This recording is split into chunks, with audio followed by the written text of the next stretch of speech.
declarar la independencia y hacer que sea ley. Se gritó el 4 de julio del 76, fin del siglo XVIII, por si estás perdido. Ya no es más de los ingleses, es Estados Unidos. 5 años y la revuelta llegó hasta el Perú. José Gabriel Condorcanqui es Túpac Amaru. Desde el norte argentino y hasta el Ecuador se enfrentan y le dan guerra al poder español, asustados por lo que querían modificar, que no era otra cosa que la estructura social. Religiosos europeos y los criollos burgueses se unieron contra los indios y todo se desvanece. El río quedó revuelto y algo hay que cambiar, pa' que al final del entuerto todo quede igual. Jurando independencia, Bolívar se mueve. Nacen las revoluciones, siglo XIX. Es lo mismo. Hoy es lo mismo. En Europa Napoleón generó aquel cataclismo. Mira cuánto hace que existe este globalismo. Siglo XX y ya sabes, no todo es como se cuenta. Revoluciones y guerrillas en los 60, impedir el comunismo con la mano dura, imponiendo en los 70 la dictadura. El voto vuelve en los 80 y pa' pacificar, amnistía, caducidad, ley de punto final. Nuestra pobre economía se va a la mierda y cambio de siglo es con giro a la izquierda. Hoy es lo mismo. Hay derechos para los ninguneados, pero nos pasamos para el otro lado. Este es el podcast de Xiul Bango. El ego y mis alter ego presentan Prolimpio, Baitam y Cafetín. Hoy es lo mismo. El globalismo, que algunos ven como un hecho nuevo, como una cultura política novedosa, que se sostiene en base al desarrollo de tecnologías que facilitan la interconexión mundial, no es otra cosa que más de lo mismo de lo que ha sido nuestra historia. La idea de generar un gobierno mundial, que esté en manos de unos pocos poderosos, que no han sido elegidos por nadie, y que no representan a ningún pueblo, dicen quienes son tildados de conspiranoicos, sería el objetivo de la élite dominante. Y desde ese gobierno mundial que se pretendería instalar, se establecerían pautas, políticas y lineamientos económicos en las diferentes comunidades del planeta. Pero ¿acaso no es eso lo que sucede hoy en día, y lo que ha sucedido a lo largo de los años? En la apertura de este capítulo, iniciamos el proceso histórico a finales del siglo XVIII, con la Declaratoria de Independencia de los Estados Unidos, como punto de partida. Elegimos esa fecha, porque de ahí en adelante, es abundante la documentación que existe respecto a los relatos, y más allá de las subjetividades y manipulaciones que se puedan hacer de los hechos según los intereses de quienes lo cuenten, hay elementos contundentes, que nos permiten establecer que efectivamente hay cosas que realmente sucedieron. Tras la independencia norteamericana, que en los hechos no generó mayores cambios a nivel de la realidad social, se generó un movimiento, que sí parece haber puesto en jaque las estructuras básicas de la época. La gran rebelión que encabezó José Gabriel Condorcanqui, tomando el nombre del último emperador de los Incas, Túpac Amaru, fue el movimiento social más importante de la historia americana, y planteó en su esencia un verdadero cambio en la organización social. La historia, que como siempre la escriben los ganadores, no suele detenerse en las razones que motivaron esta rebelión, ni mucho menos en las propuestas que abrazó, ni en quiénes, ni por qué se opusieron a ella. Túpac Amaru es el gran descuartizado de la historia, y con él, se descuartizó todo indicio de una organización social diferente a la que conocemos. La Gran Rebelión generó un revulsivo social, ya que exponía las grandes diferencias entre clases y sectores, incluso entre las que estaban en una posición muy por encima de las de los indígenas y esclavos. Los criollos se unieron a los españoles y al clero, para no perder sus privilegios, pero al mismo tiempo, vieron que era posible mejorar su condición, y reordenar estructuras en sintonía con lo que había sucedido en los Estados Unidos. Tras esos hechos, se inicia el proceso revolucionario en toda América, luego que Simón Bolívar, en Europa, jurara luchar por la independencia de los pueblos del continente.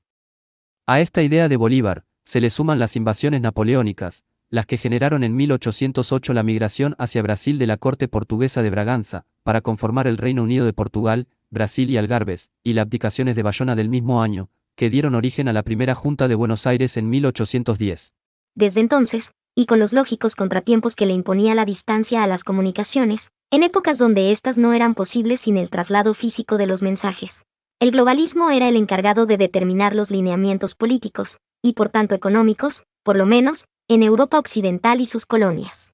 La enemistad entre Francia e Inglaterra favoreció el apoyo galo a la independencia norteamericana, y si bien Inglaterra desistió de su intento colonizador en América del Sur tras sus fallidas invasiones de 1806 y 1807, mantuvo una presencia en la zona, la que fue determinante en varios aspectos para la resolución de conflictos y el reordenamiento político y económico. Prolimpio, especialistas en productos de limpieza, está presentando El Ego y mis alter ego, el podcast de Syul Bango, en 1011 Creaciones. El Uruguay es el mejor ejemplo de esa actitud inglesa.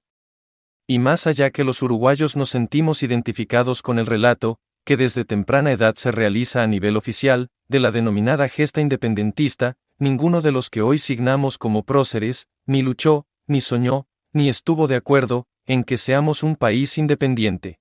Artigas soñaba una liga federal, con las provincias litoraleñas argentinas, las Misiones y parte del sur de Brasil, sacando la capital de Buenos Aires.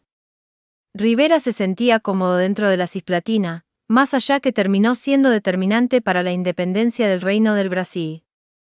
Y Lavalleja y Oribe plasmaron claramente en la declaratoria del 25 de agosto de 1825, en la Piedra Alta, su deseo de que la Banda Oriental fuera una más de las Provincias Unidas del Río de la Plata, que luego sería la Confederación Argentina.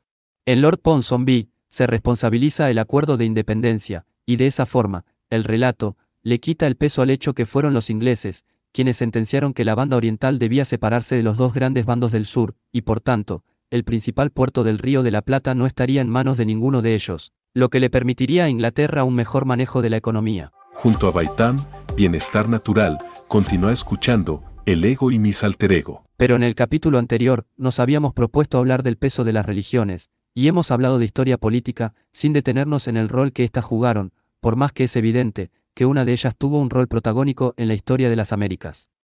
La Iglesia Católica jugó un papel determinante en la ruptura cultural con los pueblos originarios.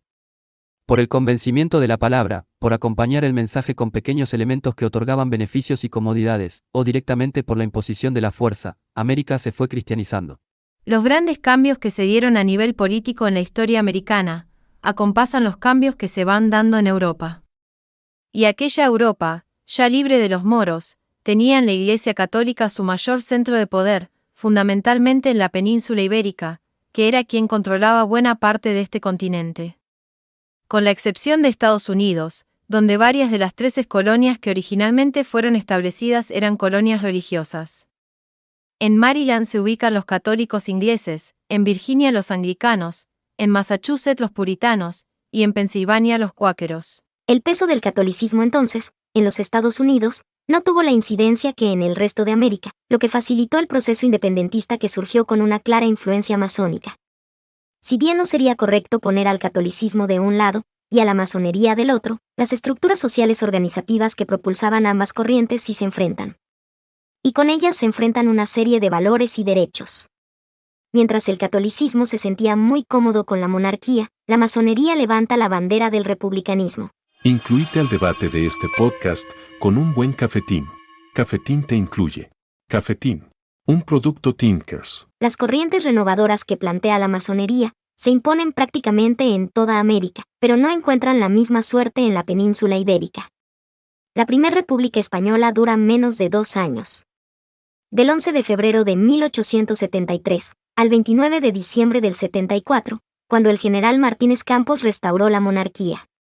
En Portugal, por su parte, la monarquía es derrocada en 1910, pero la Primera República Portuguesa no fue capaz de superar la conflictividad social, la corrupción y fundamentalmente el enfrentamiento con la Iglesia Católica, lo que determinó que en 1926 se iniciara una dictadura con perfil cristiano. Esa dictadura tiene la particularidad que en 1933 puso a consideración de la ciudadanía, tal como sucediera en Uruguay en 1980, una reforma constitucional que perpetuaba en el poder a los militares. A diferencia de lo sucedido en nuestro país, el resultado de la elección fue favorable a la dictadura, conformándose desde entonces el Estado Novo, un régimen que encabezó Antonio de Oliveira Salazar, un tradicionalista católico muy afín a las ideas del francés Charles Maurras y a las encíclicas del Papa León XIII.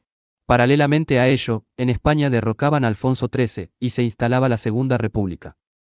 Pero esta imposición renovadora duraría apenas 8 años, ya que el 1 de abril de 1939, el general Francisco Franco daba un golpe de Estado, que no solamente lo perpetuaría en el poder hasta 1975, sino que daría origen a un nuevo movimiento dentro de la interna del catolicismo, el Opus Dei. Del otro lado del océano, en los Estados Unidos, se vivía la primer gran ola de inmigrantes judíos. Si bien los primeros judíos que llegaron al territorio norteamericano, lo hicieron a mediados del siglo XVII, fue entre 1880 y 1924, que se dio la mayor migración. Los judíos jugaron un papel fundamental en el desarrollo norteamericano, tanto a nivel económico, como político y cultural. Esa incidencia judaica, en las sociedades americanas al inicio del siglo XX, fortaleció un proceso de transformaciones, que impulsó una serie de cambios, que encontró en los sectores más conservadores del catolicismo su mayor resistencia. Entonces podemos decir que las religiones han sido un actor político global, que han ido imponiendo sus visiones sobre cómo organizar las estructuras sociales, y ha sabido manejar a la opinión pública, para que ésta vale o rechace los cambios, no tanto por lo que los cambios representan, sino por quién es el promotor u opositor de los mismos. Podemos decir entonces que el globalismo existe y gobierna el mundo occidental desde por lo menos 1776. Podemos decir que independientemente de los actores que aparezcan en escena, los lineamientos que se ejecutan son determinados por la puja entre poderes económicos, que usan un discurso de identificación para que la ciudadanía sienta pertenencia. Podemos decir que las religiones han sido la base de la pertenencia ideológico, o al menos, el sustento de las ideologías. Debilitado el peso de las religiones en la sociedad. ¿Quién ocupa ese lugar? Los medios de comunicación. El espectáculo. El show. En el próximo capítulo, los alter ego de Syul Bango, hablaremos de fútbol, música y relatos, para seguir encontrando nuevas preguntas, que nos ayuden a pensar. Hasta aquí hemos llegado por Prolimpio presentado con Baitam y Cafetín. Esto le ponemos fin, más vueltas que San Quintín. En el podcast hemos dado para dejar estampado lo enredado de la historia, de la mala memoria de esta sociedad dudosa, de como quien no quiere la cosa, va mirando pa'l costado que ha pinchado y lastimado por las espinas de la rosa. Este es el podcast de Syul Bango. El ego y mis alter ego. Presentan Prolimpio, Baitam y Cafetín.